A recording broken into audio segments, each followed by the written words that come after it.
السلام عليكم، واش اخباركم البنات؟ لاباس عليكم؟ كلشي بخير؟ نتمنى تكونوا بخير وعلى خير وبصحه جيده باذن الرحمن. بغيت نقول لكم شكون فينا اللي ما فرحان هاد الايامات؟ الفرح الحمد لله.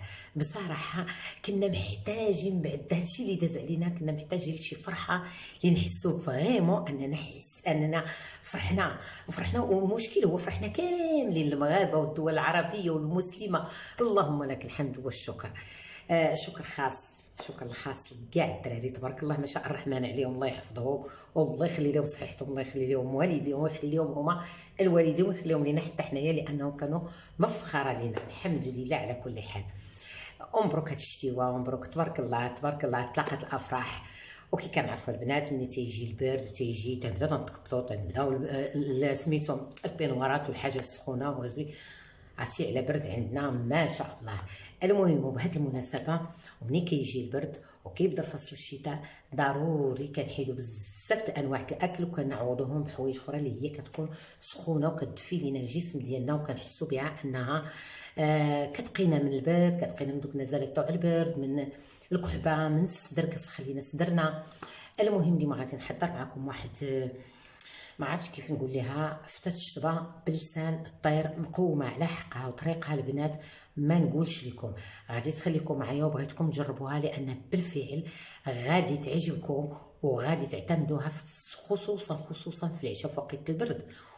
كتحسي براسك انك سخنتي وانك واكله شي حاجه سخونه، لان ما يمكنش لينا في وقت البرد نديروا لي سالاد باردين ولا نديروا شي حاجه كتحلى غير البصاره، العدس، اللوبيا اليابسه، يعني بحال هاد الماكلات. المهم اليوم غادي نحضر معكم وغادي نشارك معكم هاد الوصفه اللي غادي ندير اليوم، وهي بصراحه خديتها من عند الوالده الله يرحمها ويوسع عليها، كانت كدير لنا بزاف الوصفات في هاد وقت البرد. المهم غنبدا نشارك معكم مره لان بصراحه ما عمرني درت في اليوتيوب، ما محطوطينش في اليوتيوب، فقلت علاش ما نشاركهمش مع البنات. اليوم درت كسكسو للغدا، ودائما ها اللي كندير كسكسو اما ندير حريره حامضه، اما ندير شي حسوه او شوربه او شي حاجه. اليوم غادي ندير هاد فتات الشطبه اللي هو بلسان الطير. غتخليكم معايا البنات من البدايه للنهايه وراه ساهله وما تمشيو فيه. اول حاجه البنات غادي نبداو بها الوصفه ديالنا هي القديد البنات. كنا كنعرفوه كنا كنعرفوا انه من الوصفات اللي تيكونوا كثار في وقت البرد، وكان من الحوايج اللي كنوجدوا لوقت البرد، يعني الفصل الشتاء ملي تيكون البرد وتتكون الشتاء تيكون. واهم عنصر واول عنصر اللي خصنا نبداو به الوصفه ديالنا هو القديد البنات. هاد القديد اللي كنعرفوه ما كاينش شي دار اللي ما كيخطاهاش، كنصاوبوه وكنخبيوه لوقت البرد، لان كيجيو فيه الوصفات كنديروا مع العدس، كنديروا مع اللوبيا، كنديروا مع المحفور. كيجي البنات مع المحفور غزال، تخضري المحفور، تخضري القديد بالمحفور كيجي غزال. ولكن كاينين الناس اللي ما كيبغيوش القديد بديك الريحه اللي كتكون فيه ولا داك النسمه ديال الملوحه اللي كتكون فيه، ولكن هادشي كله هو كنقدروا نحيدوه وتيبقى حتى على طريقه باش صوبتيه.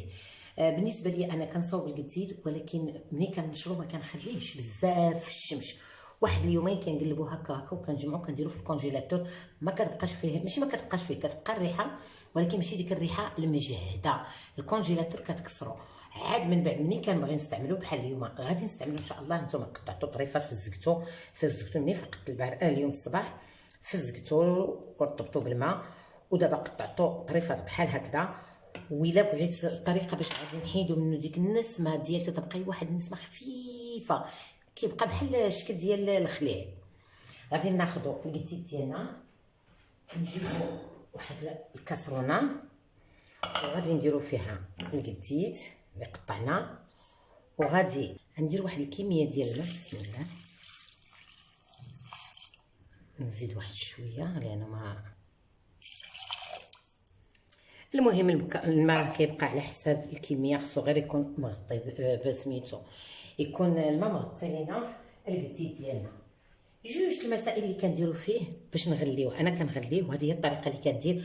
كيجي غزال البنات ومنسم، واهم حاجه انه ما يضرك، ما تحسي بديك التقريعه، لان كاين اللي كياكل كيبقى حاجه تيتقرع ديك الريحه ديال القديد، او كضرو في مصارنو ولا كيضرو في معدتو.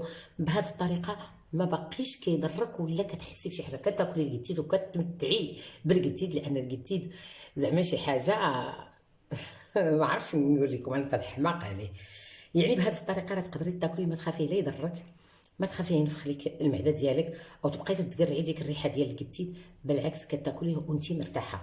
كناخذوا القتيد ديالنا هنا، كناخذوا عريشات ديال الازير، عريشات تاع ازير البنات كنديروهم، نزيد منه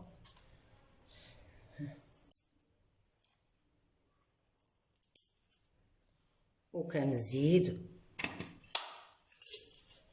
ورق الرند، واحد جوج وريقات ولا ثلاثه، بسم الله صافي. وغادي نغطيه ونديرو فوق البوطه، يجيب واحد الغليه ولا جوج صافي، وكنطفي عليه البوطه. وهكا ممكن تستعمليه في اي وصفه بغيتي بلا ما تخافي منه، تاكليه وانت مرتاحه.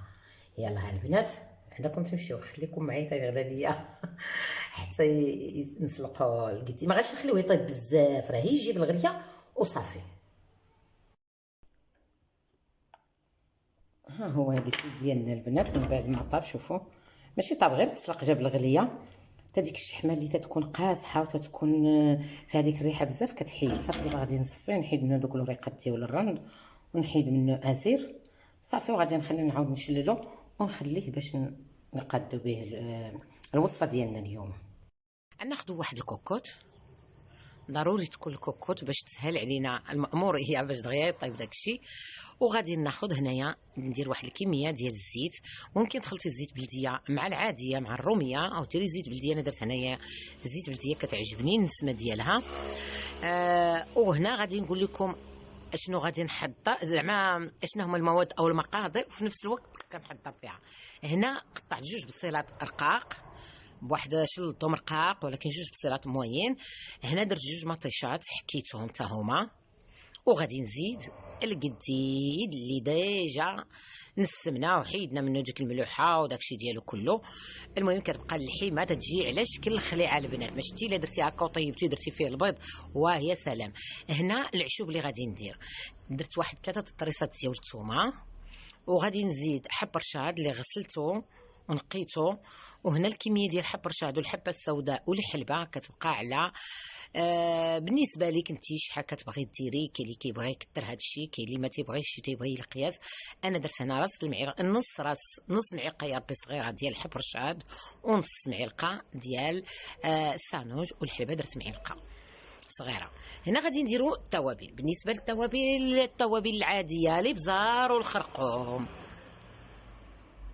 والتوابل انا ما غاديش نقول لك ديري نص معلقه او معلقه، لان كل كيعرف قياسو، وكل كاين اللي تيبغي التوابل كثيره، كاين اللي تيدير غير شويه سكينجبير. هنايا انا كنعرف ناس اللي المرقه وكلشي كيديروا راس معلقه، انا لا، انا تيعجبوني التوابل.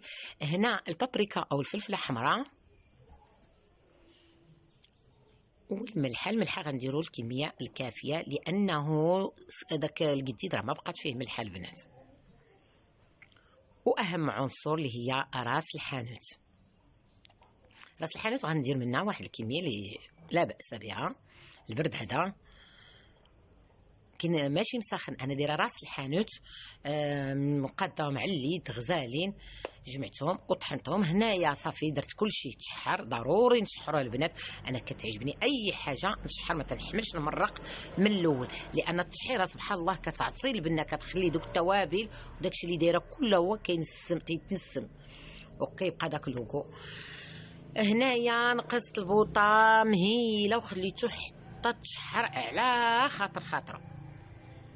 وغادي نروي دابا. غادي ندير الماء الكافي، والماء اللي يكون غليه اللي ديجا درتو يطيب. وغادي نحاولوا ما امكن البنات ديري الماء الكافي باش ما نعاودوش نزيدوا الماء، لان الا زدنا الماء عندك في هاد لي بات، عندك في الحريره، عندك بزاف د الحوايج الا درتي فيهم الماء وعاودتي زدتي كيبسلهم. وهنا الكوكوت ديالنا البنات او الوصفه ديالنا غلات، تتغلى مزيان. زدت واحد معلقه صغيره ديال مطيشه، حليتها في واحد شويه الماء وزدتها. وهنا غادي نزيد العدس اللي كنت فزقته او رطبته من قبل من الصباح، انا هاد الوصفه بغيت تنصاوبها وتنوجدها للعشاء. اختي جايه من السفر واتصلت بيا قالت لي صاوبها لي، اتصلت بيا البارح قالت لي صاوبها لنا للعشاء. وهنايا الفول حتى هو اللي كنت ماشي فزكتو، هذا ماشي رقدتو غير غسلتو كان صافي. وغادي نحرك لان ما درناهمش من الاول باش ما يطيبش ويتحل لينا داك العدس والفول ما باقيش يبان. حنا بغيناه يبان مع القديد، كيعطي واحد المنظر زوين وكيعطي حتى لوغو، كتلقاي شي حاجه كتاكليها ماشي كلشي محلول. صافي غادي نحرك هنايا مزيان وغادي نسد الكوكوط القياس اللي تحسي بها انها طابت، طاب العدس والفول. وغادي نحلو الكوكوط ديالنا، كنصحوا الذوق، كنشوفوا الملحه واش هي هادي، كنشوفوا كلشي تيجي هو هذاك، ما عليناش. المهم هنايا كناخذوا عندك اختيارين، يا اما تاخذي هاد الصفايه، هيا نتوما غادي تشوفوها معايا، الصفايه اللي تتكون بحال هكذا، وكنهزوا كلشي داكشي اللي عندنا لتحت كنحطوه في واحد الكاسرونه او في شي كوكوط اخرى، ولا المهم في شي حاجه، ولا كتقبتي هاد الكوكوط كلها هي وتصفيها في شي صفايه اللي عندك كبيره. انا حيت سخونه ما بغيتش ندير الصفايه، درت غير هذه ديال لينوكس. وغادي نلوح، كنعزل داكشي والمرق اللي بقى كنلوح فيه السنطير، وغادي نحرك مزيان. وانا تنحرك باش ما يلصق ليناش في القاع ديال الكوكوط. والوصفه ديالنا او السنطير ديالنا طاب، خليوه يشرب شويه، لان كنعرفوا السنطير راه كيهز شويه الطياب، يعني خص لاصوص تكون كثيره شويه. حطيته في الطبسيل، وهنايا لاصوص اللي كنا عزلنا سخنتها وغادي نحطوها الفوق بهذا الشكل هذا. كتشمي الريحه يا البنات من السماء، ما نعاودش لكم البنه، يا سلام. نبغيكم تجربوها لان بالفعل غزاله ووصفه اللي مختلفه وكتسخن وكتحسي براسك انك واكله شي حاجه ما شاء الله. يلا البنات نوضوا كلكم جربوها وردوا عليا الخبر. كلي بحالي يا البنات كيعجبك الحال الا درتي شي وصفه او شي حاجه واحد درتيها في الدار وعجباتهم وكلاوها، والاخر كي تنقولوا ما لقى حقه. هي اللي وقعت لي اليوم، انا متاكده منها انها زوينه وبنينه وغزاله وكتسخن، ولكن عمرني ما حضرتها لشي حد هكا معانا. اليوم كاين خويا، كاين راجل اختي، كاين اختي، فما كنتش منتظره تنقول واخا قالت لي اختي صوبي عليا، ولكن تنقول واش تعجبهم ولا ما تعجبهم. ولكن ما نعاودش لكم دابا، طلبوها مني انني نعاودها لهم مره اخرى لان جات بنينه وغزاله وشي حاجه اللي مغيره. وحتى نتوما البنات بغيتكم تجربوها وبغيتكم تصوبوها باذن الله.